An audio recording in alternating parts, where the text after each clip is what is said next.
Initially, each plate is warmed to the ideal working temperature of 20 to 25 degrees Celsius.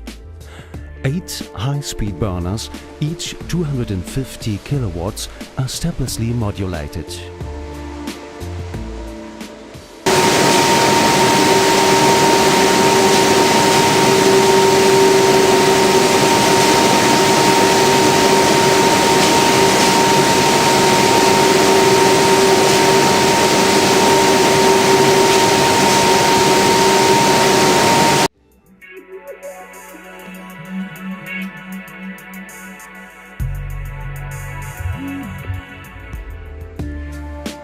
To prevent the freshly coated plates from being damaged, the transport method is changed to chain conveyor after painting.